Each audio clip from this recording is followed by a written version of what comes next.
Blanca, 13h GMT. Merci beaucoup pour votre fidélité à notre série de live COVID-19, l'Afrique qui ose. Un tour d'Afrique qu'on vous propose chaque semaine pour essayer un peu de voir la gestion de la pandémie dans un peu partout en Afrique. Nous étions la semaine passée à Bamako. Aujourd'hui, nous serons à Dakar. Nous revenons à Dakar parce que nous étions à Dakar il y a de cela 2 semaines. Donc aujourd'hui, nous serons à Dakar avec Chérif Ndiaye. Chérif Ndiaye qui est le fondateur de la plateforme numérique École au Sénégal pour aborder la thématique de l'école connectée aujourd'hui. Comment aujourd'hui l'école connectée au TIC constitue également une belle opportunité pour les pays du continent. Donc aujourd'hui, sans plus tarder, donc je vais rejoindre Chérif à Dakar. Bonjour Chérif Ndiaye. Bonjour Monsieur Sembène. J'espère que tout se passe bien à Dakar. Tout se passe bien, c'est un idéal. Dakar est une ville touchée comme Oui, à cause de cette oui, pandémie-là, oui, qui fait que les activités donc restent statiques. Donc, oui. le plan économique, c'est pas du tout ça. Euh, Ok, sur le plan sanitaire, voilà, donc le personnel médical, en tout cas, fait le maximum possible pour ok. essayer donc De lutter contre la pandémie. contre la pandémie. Donc, Ok, mais vous avez du beau soleil. oui, oui, oui, il fait beau quand même. Il fait beau. Il fait beau. Il fait beau. Dakar, il fait beau. Il fait bon également. La température Ok, est donc il ne fait pas trop ok. chaud. Il fait du beau temps, absolument. Je remercie également nos téléspectateurs fidèles qui nous suivent chaque semaine dans cette série de webinaires COVID-19, l'Afrique qui ose.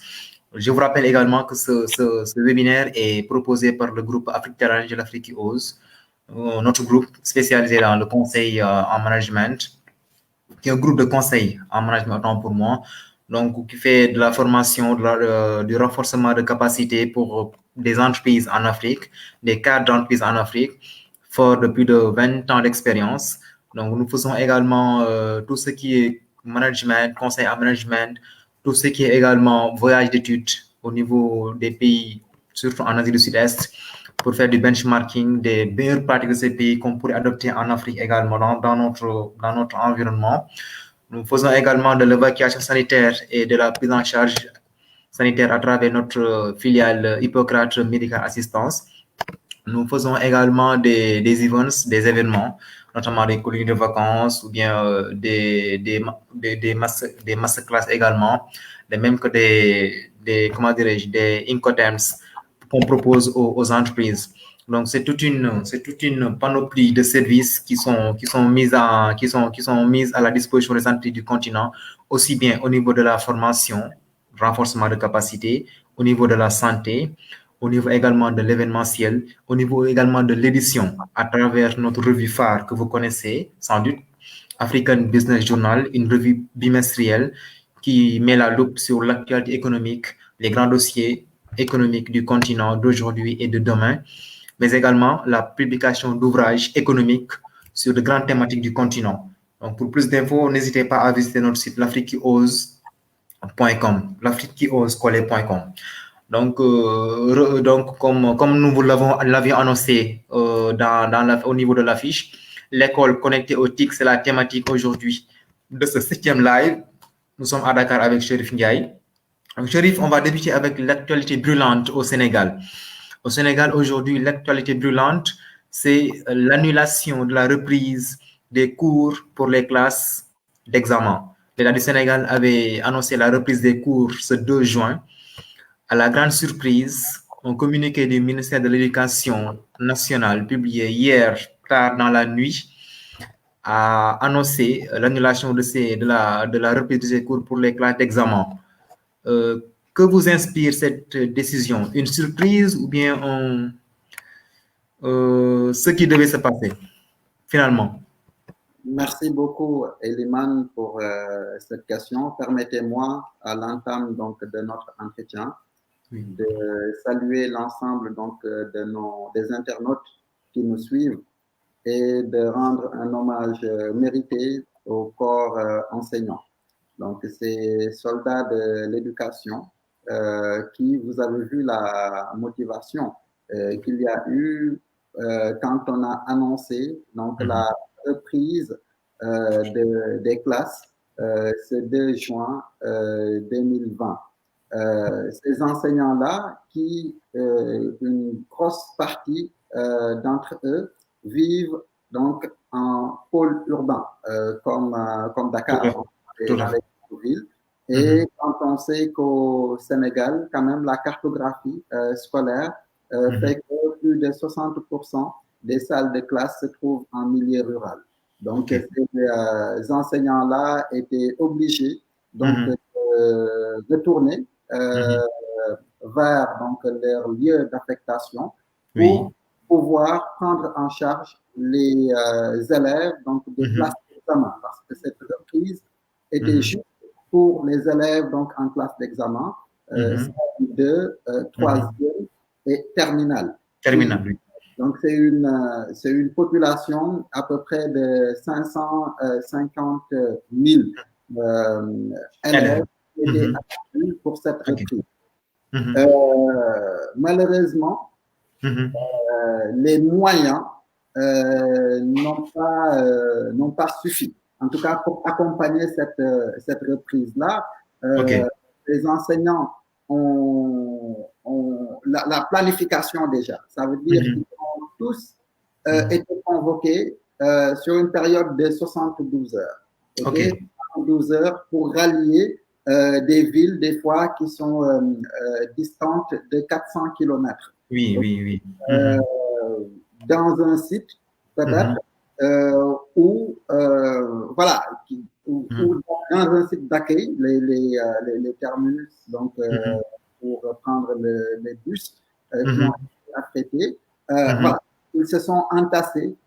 Malheureusement, aujourd'hui, il y a plus de des cas. Il y a eu, oui, il y a à peu près 10 enseignants donc, qui ont été déclarés donc, positifs. À Ziguinchor, c'est ça, au sud. Au sud du pays. Qui n'était pas une zone quand même très touchée par la pandémie. Cela a poussé le président de la République hier soir, après un entretien donc, avec le ministre de l'Éducation nationale et le ministre de la Santé, à prendre donc la mesure suivante qui est celle du report de la reprise donc des réouvertures donc des classes jusqu'à nouvel ordre. Pour moi, personnellement, je dis cette décision de report est saluée. Par contre, ça pouvait être évité. Absolument. Quand on parle d'État, on parle de planification. Même quand on parle de prise pour cours. Absolument. Voilà. Et on peut en parler donc en profondeur. Tout à fait. Je pense qu'on y reviendra par rapport à ce report. Donc, vous avez évoqué le report. Aujourd'hui, on a constaté que parallèlement, l'État du Sénégal avait lancé un certain nombre d'initiatives, notamment apprendre à la maison via des sites, via des plateformes dédiées. Donc, aujourd'hui, il y a cette décision de report. Donc, les élèves qui sont en classe d'examen, qui ne pourront pas être en classe, pourront être au niveau de ces plateformes. Et ça nous permet de faire une transition au niveau de l'école au Sénégal. École au Sénégal, vous avez lancé ça en 2013, si je ne m'abuse. Donc, ça fait quasiment 8 ans que vous diffusez gratuitement des cours pour les écoliers sénégalais au niveau de votre plateforme. Quelles sont les raisons, Chérif, qui ont motivé le lancement de ce projet? Merci pour cette question. École au Sénégal date de 2012. 12, ok. Le 9 janvier donc 2012 est la date de lancement de ce projet-là.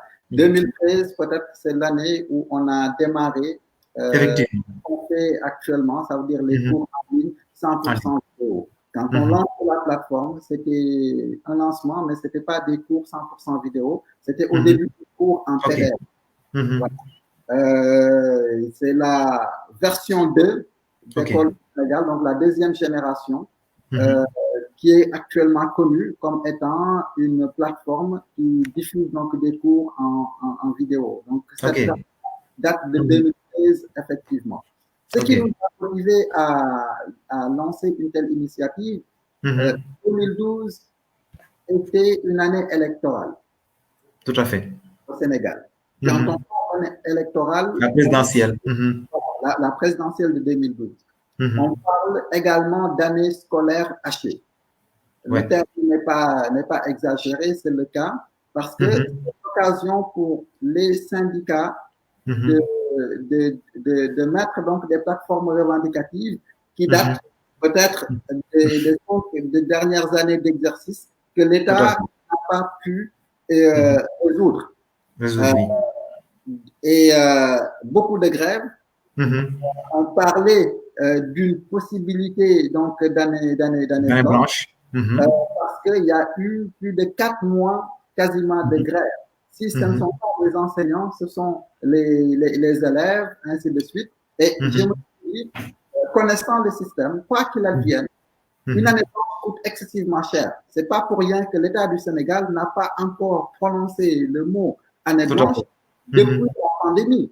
Tout à fait. On est resté plus de 2 mois sans classe. Tout à fait. L'État n'a pas encore, parce qu'une année blanche coûte excessivement cher. Ok. Donc, en 2012, on est resté 4 mois de manière cumulée, sans pour autant qu'il y ait donc des classes. Et malgré ça, en conscience, je savais, en fait, connaissant les enjeux, je savais que l'école n'allait pas être blanche. Et quoi qu'il arrive, ils vont demander aux élèves qui sont en examen de faire les examens. Ces élèves-là, certains vont réussir avec des lacunes, parce que bien sûr. Le curriculum n'est pas validé, à 100%, mais on va avoir un taux d'échec élevé. Tout à fait. D'ailleurs, il faudrait que j'en parle. On est dans un pays où depuis 10 ans, on a 3 élèves qui réussissent sur 10 dans les examens, notamment comme le bac. Ça veut dire le bac. On a moins de 40% de taux réussi. C'est ce qui vous a poussé à lancer École au Sénégal. Oui, ça m'a poussé donc aujourd'hui à lancer une initiative École au Sénégal qui permet quand même l'élève d'apprendre à sa guise. Donc, c'est le premier constat, mais également de pouvoir promouvoir les meilleurs enseignants. L'enseignant, au fait, n'est plus valorisé. Donc, pour nous, c'est l'occasion de valoriser donc ces enseignants quelqu'un qui est très bon, on sait que c'est le meilleur dans son domaine, à qui on confie 60 élèves. École au Sénégal, on te donne la possibilité de donner des cours à des milliers d'élèves en même temps. Tout à fait. Voilà. Donc, ça permet également de niveler vers le haut. Vers le haut, c'est important. Beaucoup vont, là, on est hyper sollicité et je veux dire, on ne reste pas une journée sans recevoir plus de 10 demandes d'enseignants qui veulent venir donner leurs cours sur notre plateforme. C'est important. Avant, ce n'était pas possible. Ça veut dire qu'on courait derrière les enseignants pour qu'ils acceptent de se faire filmer. Aujourd'hui, on ne court plus. Je veux dire, c'est eux qui viennent vers nous. Qui viennent vers vous. Et on a un filtre quand même, qui fait qu'on prend, sans me tromper, pour moi, les meilleurs qu'on a aujourd'hui dans notre écosystème. Ok, c'est important cet aspect. Aujourd'hui, c'est les enseignants, vous courriez aujourd'hui, c'est eux qui viennent vers vous. On a constaté 7 ans, 7 ans, c'est juste pour compléter ce que vous disiez, 8 ans depuis après votre lancement. On sent que le projet semble prendre plus d'écho, après notamment la fermeture des écoles dictée par la pandémie. Aujourd'hui, un malheur qui fait votre bonheur, on dirait finalement, le Covid-19. Bon, on va dire l'occasion fait le larron. L'occasion fait, tout à fait. On ne l'aurait pas souhaité ainsi, mais en tant qu'entrepreneur, j'ai saisi également cette pandémie comme étant une opportunité. Opportunité, pas forcément moi, mais l'État qui ne nous écoutait pas, aujourd'hui nous écoute davantage. quand cette pandémie-là, j'ai reçu donc l'appel du ministre de l'Éducation nationale.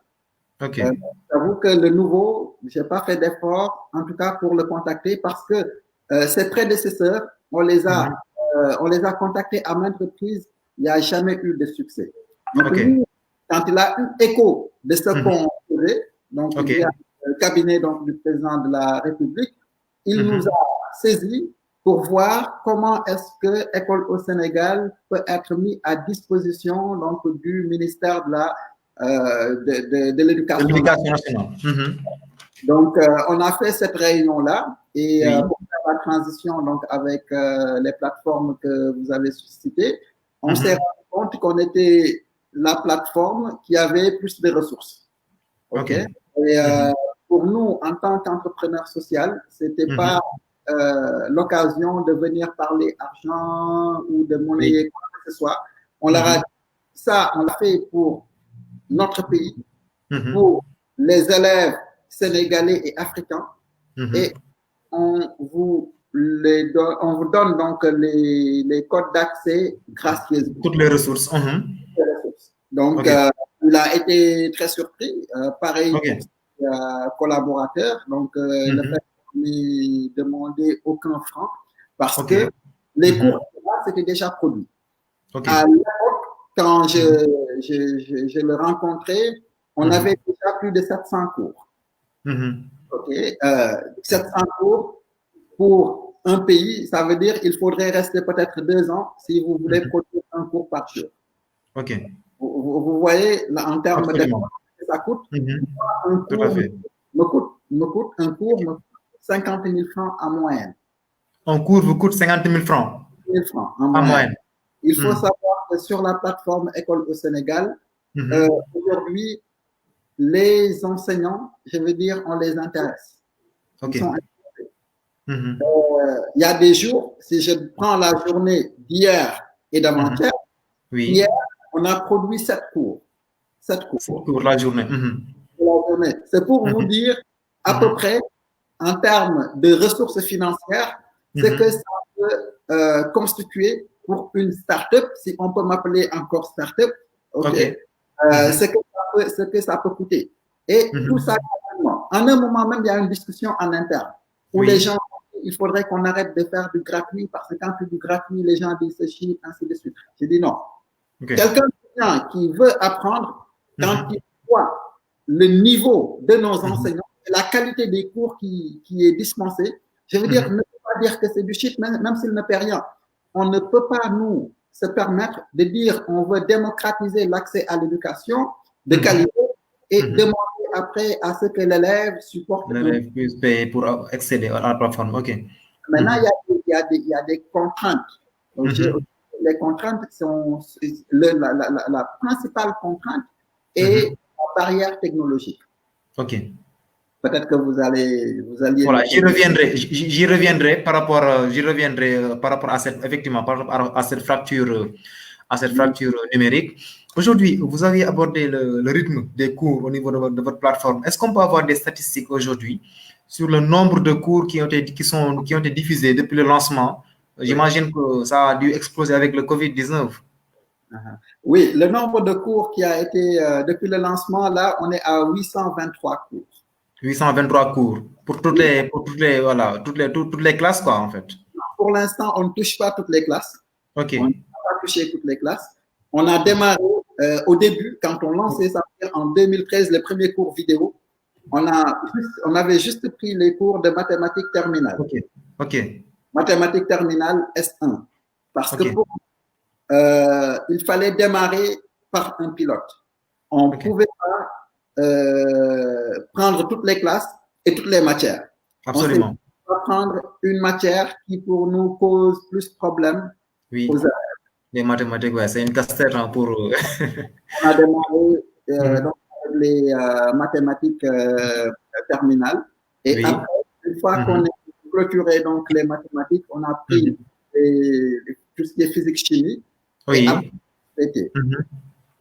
on a fini les classes terminales, on a pris la classe de 3e, mais toujours les mêmes matières, parce que pour nous, c'est important que les STEM, donc ce qu'on appelle sciences, technologies, ingénierie, électronique, mathématiques. puissent être promus. Oui.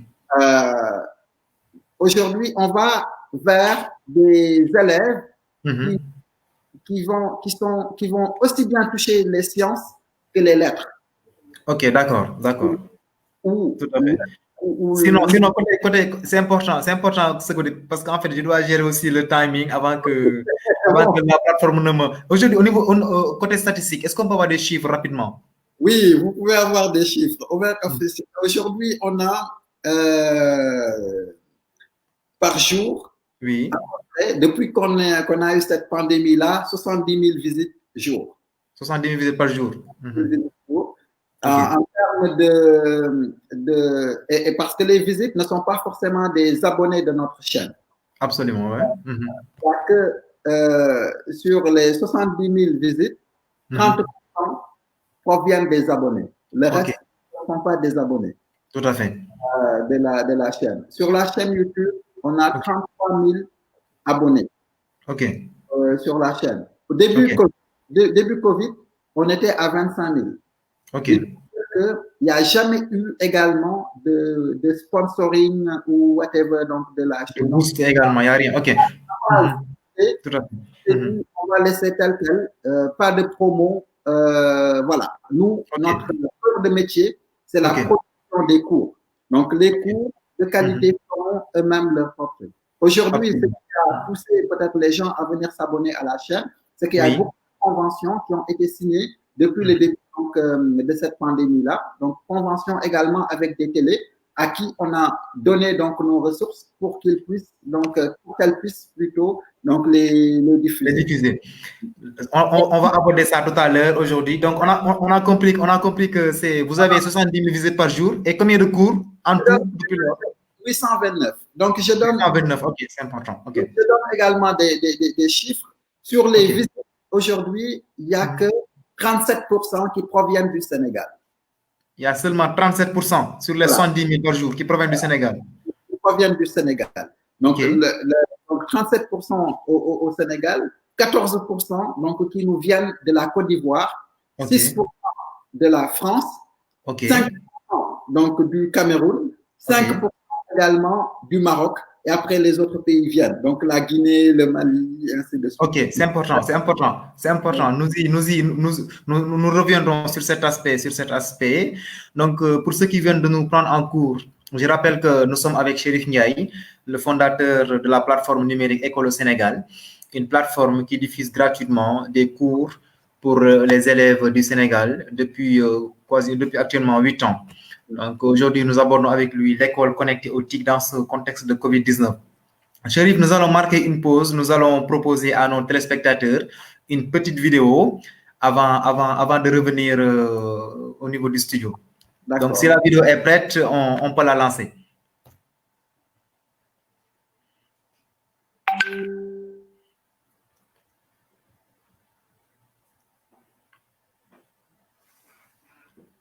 Lourd, on s'active pour préparer l'enregistrement de l'émission. Salle des profs, c'est le nom de ce programme pour assurer les cours à tous les élèves du pays. La quotidienne invite chaque jour un nouveau trio de professeurs. C'est au tour de cet enseignant de mathématiques de faire cours. Devant une classe pas comme les autres, une nécessité avec l'épidémie de coronavirus. Je le fais avec passion. On continue à mettre ces élèves-là dans le bain. Donc, on les accompagne, n'est-ce pas? On les pousse à garder le courage. N'est-ce pas? On leur fait comprendre que ça va aller, on va continuer avec vous, etc. Ravi de vous retrouver sur la télévision Futur Média. D'accord. Top départ, l'émission est diffusée tous les matins à 8 h. La présentatrice est une vedette de la chaîne, Astum Bentube. Son objectif, capter l'attention des élèves. Les enseignants utilisent graphiques comme tableau et doivent s'adresser à tous les niveaux, du CP à la terminale. Il C'est un cadre que nous voulons convivial, c'est la salle des professeurs, c'est un espace d'échange, de discussion. Le défi, c'est de garder ce contact, ce rapport élève-enseignant afin qu'au bout des 3 semaines, que les élèves ne se sentent pas dépaysés ou bien qu'elles aient l'impression de revenir des grandes vacances. Un projet monté en urgence par un homme, Massamba Gueye. Le chercheur avait sollicité l'État et Youssou N'Dour, l'actionnaire de la TFM. C'est le chanteur qui a répondu le premier et a accepté de faire du service public sur sa télévision. Je pense que c'est hyper important que souvent le privé prenne le pas, soit plus alerte et entraîne l'étatique à aussi faire son devoir de mission publique. Mais je pense que ça, c'est un devoir de mission publique que fait le service privé. L'État a mis en place un site internet Apprendre à la maison pour les parents, les étudiants et les enfants du pays. Ces ressources sont accessibles.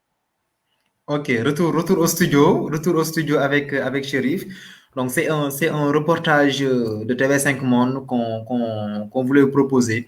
Un reportage sur des cours diffusés à la télévision Futur Média dans ce contexte de Covid-19. Donc on a eu quelques soucis techniques. Si c'est ok au niveau de la régie, on repart pour revoir cette vidéo. Sinon on continue la discussion avec Chérif. Donc, du côté de la régie, on s'affaire autour de cette vidéo. Donc aujourd'hui, on y reviendra dans quelques secondes pour proposer ce reportage. Donc, Chérif, vous abordiez tout à l'heure avant la pause les statistiques 829 cours aujourd'hui au niveau de la plateforme, 70 000 visites, dont 37% au Sénégal. Vous avez également évoqué votre partenariat avec le ministère de l'Éducation nationale du Sénégal. Tout à l'heure, vous avez cité des pays, à savoir vos internautes qui viennent 37% du Sénégal, 14% des autres pays, et 14% de la Côte d'Ivoire, tant pour moi, mais également du Maroc et d'autres. Voilà. Est-ce qu'aujourd'hui, Chérif, vu le succès qu'a eu votre plateforme, vous prévoyez de dupliquer dans d'autres pays? Oui, avant même la pandémie, le ministre de l'Éducation nationale de la Côte d'Ivoire m'avait contacté. On a eu à dîner avec le professeur Marito Niane à l'époque quand il était l'ancien ministre de l'enseignement supérieur. On s'est retrouvés au King Fahd. Et la dame était séduite par le projet et m'avait invité à venir en Côte d'Ivoire pour faire la même chose. Ok. J'ai pas pu y aller et au début de la pandémie, ils m'ont contacté à nouveau. Ok. Le directeur chargé de oui. Mais également frère à moi, un petit frère qui est sorti de la même école que moi, qui conseille un grand opérateur, MTN, et le directeur général et le directeur... Est-ce que tu peux... pardon, chérie, est-ce que tu peux juste te rapprocher du micro pour qu'on puisse... voilà. Oui. L'opérateur MTN m'a contacté. Ok. Et on a organisé une rencontre à 3. Donc, le directeur général adjoint, le directeur de l'informatique du ministre de l'Éducation nationale et moi-même, École au Sénégal, pour voir comment est-ce qu'on peut mettre notre initiative au service de l'éducation pour lutter contre cette maladie.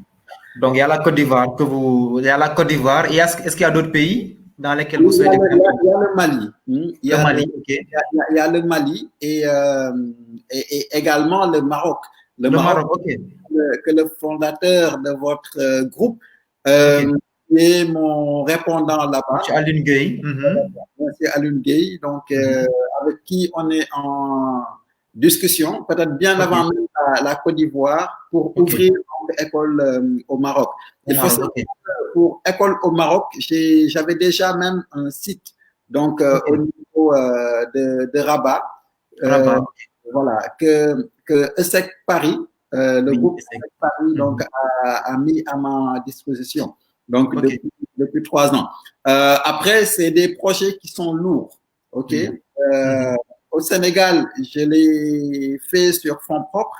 Dans d'autres pays, donc il est important d'avoir donc le soutien de l'État, mais également d'autres bailleurs pour un tel projet et que ça puisse aller vite et avoir de l'impact durablement. Voilà. Donc Côte d'Ivoire, Mali, Maroc. Et mais dans les perspectives, ça veut dire que d'ici 2022, on sera dans 6 pays africains. Dans 6 pays. Dans 10 pays d'ici 2022. D'ici 2022. Donc, moi, ce que je suis en train de faire, c'est que je suis en train de laisser petit à petit donc, les règnes d'école au Sénégal, au niveau local, à d'autres ressources que je suis en train de former pour m'occuper justement du développement du projet dans quelques pays africains. Et en 2022, on aura une nouvelle plateforme qui va s'appeler École africaine des savoirs.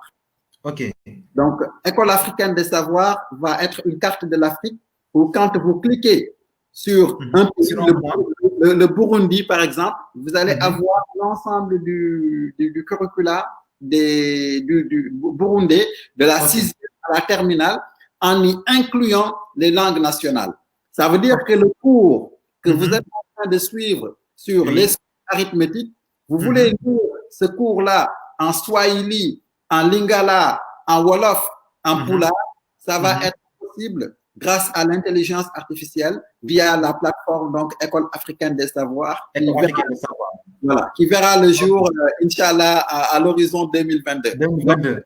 C'est l'un des gros chantiers sur lesquels je suis en train de travailler actuellement. Voilà. Vous travaillez actuellement. N'est qu'un maillon d'École africaine des savoirs. Absolument, absolument. Donc, c'est bien noté. Donc, 2022, c'est dans 2 ans. Donc, on scrute le projet et on espère que ça se réalisera avec tout le succès qu'on vous souhaite.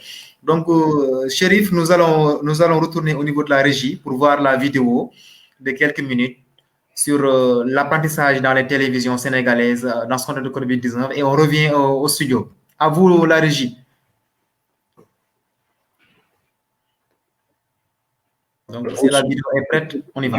Via une télévision appartenant au chanteur Youssou N'Dour, on s'active pour préparer l'enregistrement de l'émission. Salle des profs, c'est le nom de ce programme pour assurer les cours à tous les élèves du pays. La quotidienne invite chaque jour un nouveau trio de professeurs. C'est au tour de cet enseignant de mathématiques de faire cours. Devant une classe pas comme les autres, une nécessité avec l'épidémie de coronavirus. Je le fais avec passion. On continue à mettre ces élèves-là dans le bain. Donc, on les accompagne, n'est-ce pas? On les pousse à garder le courage, n'est-ce pas? On leur fait comprendre que ça va aller, on va continuer avec vous, etc. Ravi de vous retrouver sur la télévision Futur Média. D'accord. Top départ, l'émission est diffusée tous les matins à 8h. La présentatrice est une vedette de la chaîne, Astoum Bentioub. Son objectif, capter l'attention des élèves. Les enseignants utilisent graphiques comme tableaux et doivent s'adresser à tous les niveaux. Du CP à la... C'est un cadre que nous voulons convivial, la salle des professeurs, c'est un espace de discussion. Le défi, c'est de garder ce contact, ce rapport afin qu'au bout des 3 semaines, que les élèves ne se sentent pas dépaysés ou bien qu'elles aient l'impression de revenir des grandes vacances. Un projet monté en urgence par un homme, Massamba Gueye. Le chercheur avait sollicité l'État et Youssou N'Dour, l'actionnaire de la TFM. C'est le chanteur qui a répondu le premier et a accepté de faire du service public sur sa télévision.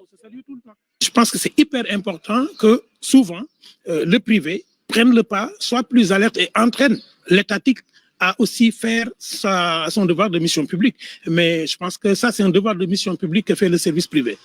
L'État a mis en place un site internet Apprendre à la maison pour les parents, les étudiants et les enfants du pays. Ces ressources sont accessibles gratuitement en ligne.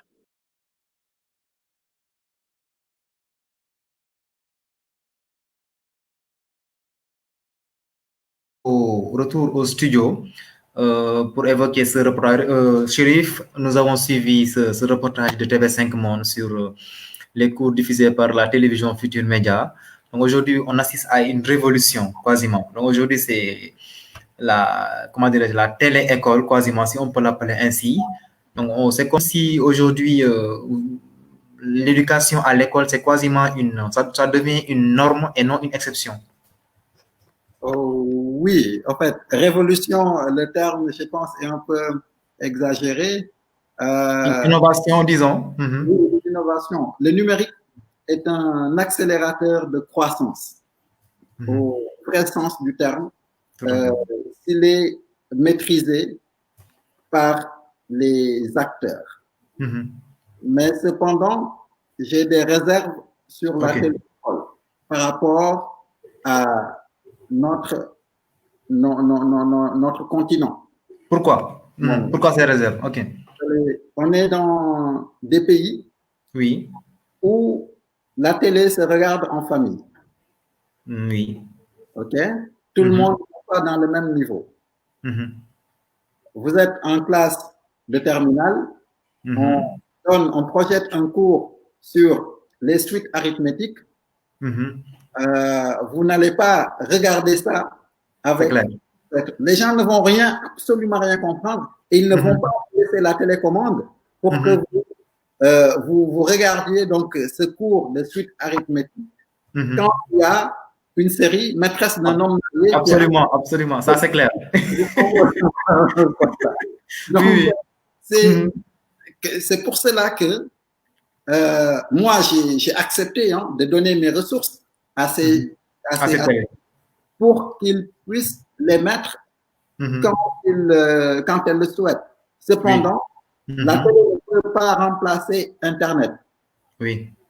Avec un smartphone, c'est à toi de regarder ce que tu as envie de regarder sans pour autant que quelqu'un d'autre te dicte. Avec la c'est la masse qui développe. Absolument. C'est important. On a bien noté ces réserves. Je rappelle également à nos téléspectateurs qu'ils peuvent poser leurs questions en commentaire. Donc, pour participer un peu à ces échanges avec Chérif. Donc, Chérif, on a constaté aujourd'hui, voilà, vous avez dit tout à l'heure que vous allez vous prévoyez de dupliquer votre plateforme dans d'autres pays, au Maroc, au Mali, en Côte d'Ivoire. J'ai oublié la Guinée, qui est la Guinée aussi. La Guinée, où l'année dernière, j'ai été invité par le ministre de l'Éducation nationale également de la Guinée pour faire la même chose. Et eux, ils avaient déjà les fonds qu'ils avaient mobilisés. Ils avaient mobilisé à peu près 2 millions d'euros avec l'AFD pour que je puisse faire donc la même chose. Donc, c'est des... France Développement, quoi. La demande, elle est là. Et c'est heureux que ce soit en fait les autorités à qui on a confié donc les responsabilités de développer le système éducatif donc qui viennent vers nous pour nous solliciter. Ok, d'accord. On a donc voilà, vous prévoyez de dupliquer ça en Guinée, au Mali, Maroc, Côte d'Ivoire. Ok, donc aujourd'hui vous avez tout à l'heure dit que vous êtes heureux que ce soit les autorités des autres pays qui s'engagent au niveau de ces projets. Est-ce à dire qu'au Sénégal, vous êtes ignoré par les autorités sénégalaises? Nul n'est prophète chez soi. On a l'habitude de dire, mais ils sont en train de corriger, de peut-être leur manquement. Aujourd'hui, il y a des bailleurs, il faut le dire sans réserve, donc qui ont demandé à l'État donc de travailler donc avec l'école au Sénégal pour la promotion donc du contenu numérique. Avec le ministère de l'Éducation nationale, donc c'est engagé également, en tout cas à partir du mois de juin, de prendre en charge donc une partie des charges de production d'école au Sénégal. Donc 50% des charges de production seront supportées donc par l'État. Et nous, on espère également clôturer. Parce que tout à l'heure, je disais, on était juste sur les classes d'examen. Mais si vous avez regardé depuis un mois, on a démarré la production des cours pour les classes de seconde et première. OK. Et une fois qu'on aura bouclé donc cette partie-là, on va descendre donc au niveau donc des collèges où on a un financement qui vient également de l'étranger, de Monaco. Monaco, OK. Pour la principauté. Voilà, la principauté, donc où il y a une princesse donc, qui a décidé de s'engager dans l'éducation. Dans l'éducation, donc avec École au Sénégal. Donc le projet s'appelle LAMAD, donc va financer les cours donc, de la 3e, 6e, 5e, 4e. Voilà. OK, d'accord. Donc les perspectives sont radieuses, quoi, disons. Oui, les partenaires en tout cas viennent, nous sollicitent. Il y a une autre fondation, voilà, une grosse banque. Déjà la fondation BOA, donc BOA, oui, BOA. Mais il y a une autre fondation également qui va venir avec d'autres moyens. Voilà. OK, d'accord. Donc, Chérif, votre projet, c'est bien beau, c'est une belle innovation, la plateforme École au Sénégal.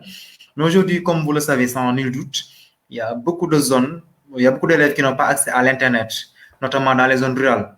Tout à l'heure, vous avez évoqué 60% quasiment des classes qui sont dans ces zones. Est-ce que vous avez un dispositif pour ces élèves qui n'ont pas accès à Internet ou bien à l'électricité pour qu'ils puissent recevoir les mêmes cours que leurs camarades qui sont à Dakar ou bien à Thiès ou bien dans les autres régions du Sénégal? C'est ce qui est souhaitable.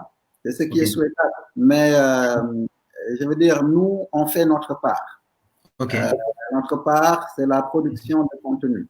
Après, il y a les opérateurs télécoms, les opérateurs d'accès donc à Internet qui doivent faire également leur part. Et il y a le régulateur, donc l'ARTP, donc qui doit faire de telle sorte que Internet ne soit plus un luxe. Faire que l'élève qui est en zone rurale ait accès à Internet. Maintenant, vous me diriez, cet élève qui n'a pas accès à l'électricité, comment est-ce qu'il... D'ailleurs, c'est la question. Absolument. Moi, il y a 2 ans, j'ai acheté donc, un modem. C'est un petit boîtier que j'ai expérimenté au niveau du Britannique militaire, mais également dans 2 autres villages sénégalais où le modem, c'est un modem solaire. C'est un boîtier. Je l'ai acheté en Inde, un petit boîtier comme mon téléphone. Et à chaque fois qu'on upload un cours sur École du Sénégal, automatiquement, le cours est sur le boîtier. Et le boîtier donne un Wi-Fi local. Un rayon donc, de 50 mètres. Et il peut y avoir 100 personnes connectées sans pour autant que ça puisse bugger. Et ces boîtiers-là existent. Bon, malheureusement, j'en ai encore un qui est au bureau. Je l'avais montré à l'État parce que moi, c'est un pilote. Donc, à l'époque, je l'ai acheté à peu près à $300. C'est avec une garantie donc, de 2 ans. Et ce boîtier-là permettait aux élèves qui sont en zone rurale de pouvoir avoir accès à nos cours. Maintenant, ce qu'on a fait autrement, parce que les élèves n'avaient pas de smartphone. Donc, moi, personnellement, j'ai acheté donc, deux conférences. Voilà. Comme ça, eux, ils le branchent sur le boîtier, ils le projettent sur un mur blanc. Donc, c'est une salle de classe. Oui, tout à fait. Virtuelle, et ils regardent donc le cours. Ils ont la possibilité de zapper, de faire pause, ainsi de suite. Donc, c'est des initiatives comme ça, peut-être qui peuvent les aider à avoir l'Internet chez eux. Nous avons plusieurs questions des téléspectateurs, donc ça veut dire qu'ils sont intéressés. Donc, l'émission est suivie. Donc, j'ai une question de Madame Mariama Diallo. Elle nous dit, elle dit au Maroc, Elle écrit, au Maroc, vous êtes suivi par des élèves des écoles publiques, privées ou françaises? Donc, parce que vous avez évoqué que vous aviez des internautes au Maroc. Tout à fait. Est-ce que... Quand on regarde le profil des élèves qui nous suivent du Maroc, effectivement, ce sont des élèves donc, des écoles françaises, des écoles publiques. Il faut dire que école au Sénégal, le contenu, c'est d'abord le contenu du programme scolaire sénégalais. Au Maroc, le programme est différent. Maintenant, comme on a démarré avec des cours en sciences, les cours en mathématiques, en SVT, sont quasiment les mêmes cours qu'on voit un peu partout dans les pays francophones. C'est quasiment les mêmes cours. J'ai tout à l'heure le cours sur les suites arithmétiques. Je veux dire que vous voyez en France, au Cameroun, au Maroc ou au Sénégal, c'est les mêmes cours. C'est le même cours. C'est ce qui a fait le succès. Peut-être que si on avait démarré par des cours d'histoire-géographie, voilà, on n'aurait pas eu des élèves marocains donc, sur notre plateforme. En tout cas, ils ne seraient pas aussi nombreux. J'ai remercié donc Madame Diallo, Mariama pour cette question. Ok, nous avons aussi une question de Monsieur Stéphane Bell. Comment le secteur privé accompagne-t-il votre initiative? Parce que voilà, c'est important que vous ayez des moyens. Comment est-ce que le secteur privé accompagne votre initiative et s'il le fait, comment? Via quel canal? Merci, Monsieur Bell, pour cette question. Le secteur privé sénégalais le fait timidement. Parce que beaucoup veulent que vous vous inscriviez à des concours. Et que moi, j'ai, en toute humilité, pour moi, j'ai dépassé ça. Ça veut dire qu'il n'y a plus à venir prouver une preuve de concept. C'est quelque chose qui est prouvé et qui est que les écoliers sénégalais suivent. Il suffit juste d'aller sur la page, sur la chaîne YouTube. Vous allez voir les commentaires des cours. Ça veut dire ça, c'est pas Serif Ndiaye qui écrit ou quelqu'un d'autre. Et ici, non seulement ils ne vous donnent pas assez de cash, mais ils utilisent votre image pour communiquer. Ça veut dire les gens sur des actions de communication que sur des actions de soutien à des initiatives à fort impact social. Il y a des exceptions. Il y a des exceptions. Il y a une entreprise, je vais les citer. Il y a 2 entreprises privées qui m'ont soutenu au début. La première s'appelle ISM. C'est une école de commerce dont le fondateur, Amadou Diaw, d'ailleurs actuellement, parce que l'école au Sénégal est devenue une association et va tendre vers une ONG. Donc, Amadou Diaw va être le président du conseil d'administration d'école au Sénégal. Donc, je vous donne la privée de cette information. D'accord. Il a accepté, donc, quand il y a eu donc, le début de cette pandémie-là. Donc, il y a une conseil d'administration qui est en train d'être mise en place et normalement, la première réunion devait se faire donc, en mi-juin. Bon, ça bientôt. Et donc, oui, c'était le premier mécène. Le second, donc, c'est une entreprise qui s'appelle Neurotech, qui est dans l'informatique. Neurotech prend en charge les évaluations des contenus parce que les cours sont évalués par des inspecteurs d'académie. Ces inspecteurs d'académie-là, il faudrait les intéresser en un moment de charge. Donc, ce qu'on fait, c'est que chaque 6 mois, on part dans un hôtel pour évaluer le contenu. Donc, les frais d'hôtel, les per diem, la restauration est prise en compte donc, par ce mécène-là. Donc, par via sa RSE. Mais c'est des financements lourds quand même, tout à fait. C'est lourd, parce que quand tu vois l'année, ça dépasse 10 millions. Oui. L'année, ça dépasse 6 millions comme budget chez vous. Pour l'évaluation. Pour l'évaluation, pas pour moi. Parce que pour évaluer chaque matière, c'est 3 inspecteurs d'académie. Qui évoluent donc les matières. Donc, plus tu as des matières, plus tu as des contenus, donc plus c'est lourd.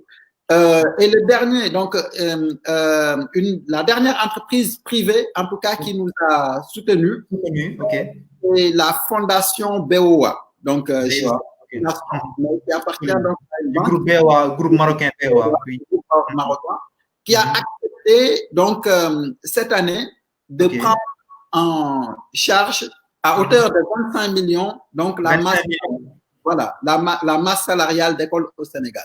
Grosso modo, ce sont les trois mécènes du côté privé. Chérie, pendant qu'on y est, vous avez évoqué les enseignants. Aujourd'hui, vous travaillez avec combien de professeurs en tout? On en a 37. 37 ans. On en a 37, ouais. Ok, d'accord. Donc, je vais jeter un coup d'œil au niveau des commentaires pour voir est-ce qu'il y a une nouvelle question. Il y a des questions qui figurent aussi sur ma liste. Donc, je pense que s'il n'y a pas une nouvelle question, on va aborder les 3 dernières questions de cette. Il y a une nouvelle question. Il y a une nouvelle question de Régis Ngago Dabo. Il dit le gouvernement sénégalais a fait appel à votre plateforme seulement après 8 ans d'existence.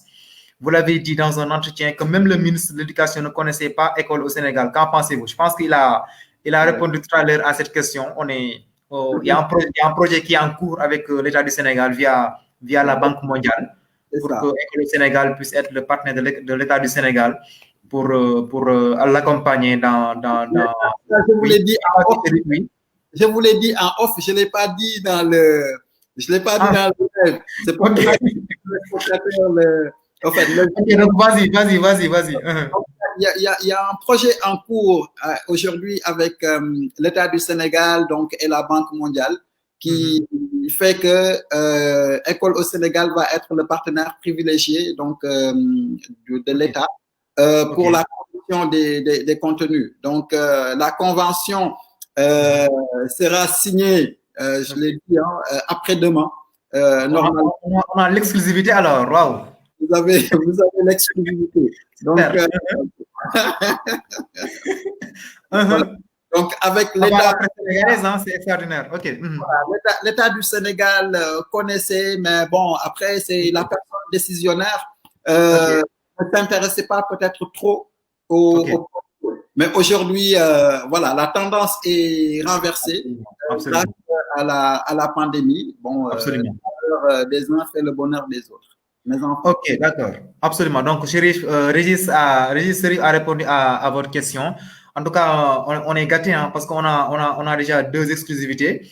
La première, c'est la création École au Sénégal qui sera désormais une association à partir de mi-juin avec M. Amadou Diaw comme président du conseil d'administration.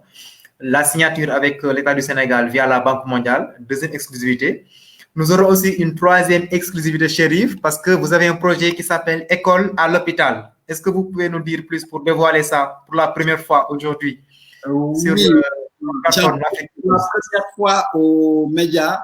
École à l'hôpital est un projet mûri, en fait, que j'ai écrit et que j'ai présenté également à la fondation BOA, qui est la seule fondation à qui j'ai parlé de ce projet-là et qui a voulu l'exclusivité. Oui. Donc, ils ont accepté donc, de financer ce projet-là à 100%. Donc, l'école à l'hôpital verra le jour n'eût été donc cette pandémie-là. Donc, le site est déjà construit au niveau de l'hôpital Aristide Le Dantec, qui de Dakar. Voilà, de Dakar, donc dans le plateau. Oui. C'est un projet qui permet aux jeunes malades qui ne sont pas atteints de maladies virales de pouvoir continuer leur apprentissage à l'hôpital. Mais pas forcément l'apprentissage classique. Ça veut dire au-delà de l'apprentissage classique, je vais introduire des modules. Donc, ils vont faire du gaming, ils vont faire donc de la musique, ils vont faire de l'art, donc apprendre à peindre. Robotique aussi. Et de la robotique. Et maintenant, ce projet-là, je vais faire appel également aux enseignants retraités. Ces enseignants-là qui s'ennuient des fois à la maison, qui ont de l'expérience, qui ont de l'empathie à venir donc accompagner les enfants. Donc, École à l'hôpital, c'est pour le financement donc, de ce projet-là, en tout cas pour la première année, et bouclé donc en intégralité, donc grâce à la fondation BOA, donc qui a cru. Donc, voilà, ils ont voté ça le même jour qu'ils ont voté donc les fonds perdus qu'ils ont alloués donc à École au Sénégal. C'est important. En tout cas, merci pour cette exclusivité. Donc, pour la première fois dans les médias, vous annoncez ce projet. Donc, École à l'hôpital, on retient un projet qui cible les enfants qui sont au niveau des hôpitaux et qui n'ont pas des maladies virales. Ouais. Oui, ce que je veux dire également, c'est que École à l'hôpital, le démarrage, c'est juste au Sénégal, qui est la phase pilote. Et ce projet va être démultiplié là où se trouvera donc la Bank of Africa. Ok, d'accord, voilà, parce que la banque, si je ne m'abuse, est présente dans 14, voilà, dans 14 pays, absolument. Dans 14 pays, on va voir donc le projet École à l'hôpital. Donc, chaque fondation va soutenir donc à hauteur voilà, de ses besoins. Ok. D'accord, donc c'est bien noté, l'exclusivité, l'école à l'hôpital. Donc, impatient de découvrir aussi ce nouveau projet. Donc, Chérif, nous allons aborder la dernière question de cet entretien. S'il n'y a pas d'autres questions au niveau des commentaires. La dernière question aujourd'hui, c'est la pandémie de COVID-19 a montré aujourd'hui que l'enseignement à distance a un impact, est une belle opportunité aujourd'hui, notamment pour les écoles au Sénégal et pour le corps enseignant. Est-ce qu'aujourd'hui, vous pensez que même au-delà de cette pandémie, ça devrait être érigé? Est-ce que vous pensez que l'e-learning est entré définitivement dans les habitudes? Mais aujourd'hui, pour les écoles qui ne feront pas donc d'e-learning après cette pandémie-là vont disparaître. Ça veut dire que ces écoles n'ont plus le choix. OK? Les écoles classiques. Maintenant, Alioune a parlé tout à l'heure donc des DARA. Faut pas absolument, les DARA, oui. Les DARA ne doivent pas être oubliés parce que le but de notre initiative est de lutter contre les inégalités en matière d'apprentissage. Oui. On apprend aussi bien avec les langues étrangères, les langues classiques également, l'école classique, mais également l'école coranique. Il ne faut pas qu'on puisse oublier ces jeunes-là. Pour l'instant, ce n'est pas le cœur de cible d'école au Sénégal, mais il est important que d'autres initiatives puissent les prendre en compte. École au Sénégal ne peut pas tout faire. J'en profite pour lancer un appel. On n'a pas de moyens illimités et on a besoin donc de soutien des entreprises publiques comme du privé, également de l'État. C'est l'affaire de tous. C'est pas un projet donc, de c'est un projet pour les jeunes générations. Absolument. Voilà. Absolument, c'est important. Donc, soit les écoles, au-delà de cette pandémie, c'est opter pour l'e-learning ou bien quasiment disparaître à petit feu. J'ai une dernière question de Makan Meng. Il dit, si l'État met les moyens, est-ce que l'école au Sénégal sera capable de sauver l'école sénégalaise d'une année blanche? Waouh! Non, je ne pense pas. On ne peut pas sauver nous une année blanche. Déjà, je pense qu'on devrait aborder ce sujet-là. À un moment, il faut être courageux et dire que on fait un report. Ça veut dire l'année, l'année peut ne pas être blanche, ok? C'est parce que les élèves quand même ont appris du cher du programme. Ok. Le programme restant, ils l'apprennent l'année prochaine. Durant l'année académique 2020-2021. 2020-2021, le quart restant ou le tiers restant, voilà. Maintenant, ceux qui sont en classe d'examen, c'est là où c'est le problème. Par exemple, pour certains, ils ont une préinscription et doivent poursuivre leurs études à l'étranger. Sans le bac, ils ne peuvent pas le faire. Ça va être compliqué. Voilà, c'est compliqué. Pour des parents d'élèves qui ont déjà payé l'année. Et la scolarité, voilà, ils perdent. Mais c'est un sacrifice. Je veux dire, ce n'est pas quelque chose de voulu. Mais l'année blanche, la sauver, l'école au Sénégal ne peut pas. Mais on est une réponse réelle, une alternative pour faciliter les apprentissages en matière d'éducation. OK, une alternative pour faciliter l'apprentissage en matière d'éducation. Donc, c'est sur cette note qu'on va clore ce live hyper intéressant, hyper instructif. Donc, en tout cas, ce fut un réel plaisir, Chérif, d'échanger avec vous sur École au Sénégal et sur l'e-learning en général au Sénégal. Et je pense que moi, de même que nos téléspectateurs ont beaucoup appris. Ce fut intéressant. Donc, en témoignent les nombreuses questions et réactions de nos téléspectateurs. Je rappelle également que cette émission sera disponible sur notre page Facebook, de même que sur notre chaîne YouTube L'Afrique qui ose, mais également au niveau de nos pages Instagram et également sur Twitter et LinkedIn. Donc, je rappelle également que ce live vous est proposé par notre groupe Afrique Challenge L'Afrique qui ose, qui est un groupe de conseil en formation et management riche de plus de 25 ans d'expérience. Donc, qui a plusieurs filiales. Nous faisons de la formation, renforcement de capacités pour des cadres de plus en plus en Afrique via notre filiale Priorité Formation. Nous faisons de l'évacuation sanitaire, la prise en charge sanitaire à travers Hippocrate Medical Assistance. Voilà. Nous faisons également de l'édition à travers Afrique Challenge Édition, à travers notre revue African Business Journal, dont j'ai le plaisir de coordonner en tant que rédacteur en chef, mais une revue bimestrielle qui fait un focus sur tout ce qui est économie, business, entrepreneuriat, innovation en Afrique. D'ailleurs, le prochain numéro paraîtra dans quelques jours, avec un focus sur le secteur de l'offshoring au Maroc, un dossier de plus de 15 pages, mais également un spécial COVID-19 Tech. Comment aujourd'hui la technologie peut être un remède à la pandémie de COVID-19. Donc, le numéro paraîtra peu et sera disponible sur Internet, sur nos plateformes, notamment le site africanbusinessjournal.info. Nous faisons aussi du conseil également, et de même que également des missions de benchmark au niveau des pays, notamment en Asie du Sud-Est, Singapour et Malaisie, pour permettre aux pays africains de s'inspirer de ces modèles et de se développer. Donc, en tout cas, merci à vous d'être présents pour votre fidélité à ce 7e live qu'on a avec Chérif Ndiaye, fondateur de la plateforme École au Sénégal. Je vous donne rendez-vous la semaine prochaine dans un autre pays avec un autre domaine à la loupe et au plaisir de vous recevoir. Merci Chérif et bien des choses à Dakar et plein de succès à École au Sénégal. Bye bye, au revoir. Bye.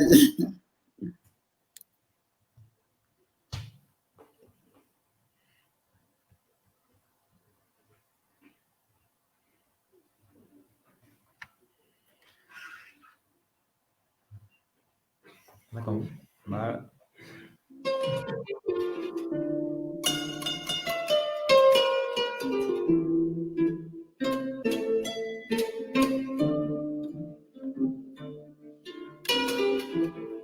Créé en 1999, le groupe Afrique Challenge, dont le siège social est à Casablanca, est une compagnie de conseil et de formation à vocation africaine, dont l'Afrique est l'espace de travail quotidien.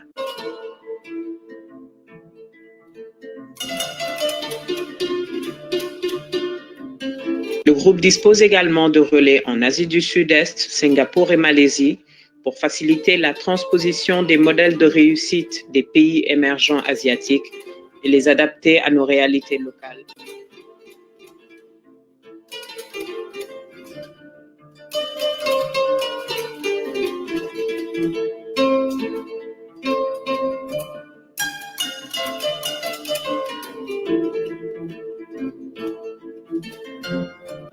Notre conviction est qu'il nous faut attacher une attention particulière à la formation du middle management, car c'est le public qui traduit en résultat les orientations stratégiques de l'entreprise. Avec plus de 20 ans d'expérience, la filiale Priorité Formation a formé des milliers de cadres provenant de plusieurs pays africains dans tous les domaines du management.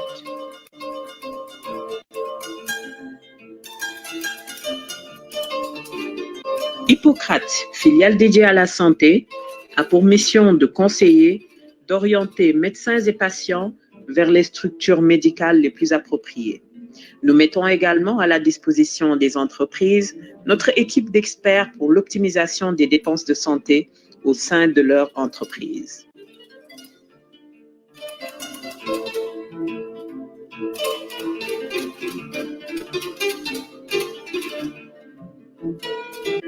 Notre filiale conseil accompagne les dirigeants et leurs organisations dans la conduite de leurs projets stratégiques et de transformation durable dans leurs organisations, depuis la conception jusqu'à la mise en œuvre. Nos services couvrent également la recherche de partenaires et le benchmark des meilleures pratiques à travers les voyages d'études. Plusieurs années dans le renforcement des capacités nous ont convaincus d'investir le champ de l'édition. Et pour cause, après avoir réalisé plusieurs centaines de séminaires, de forums et de missions d'accompagnement au profit des entreprises africaines, il nous a paru indispensable de partager un capital de connaissances et d'expériences inestimables.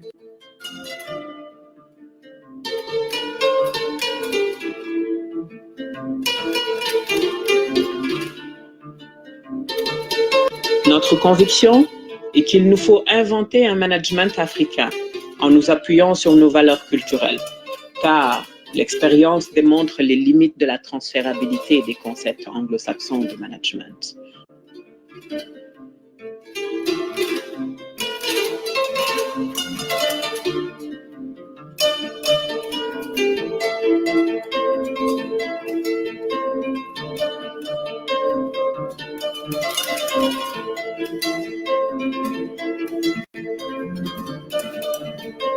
Afrique Challenge, l'Afrique qui ose.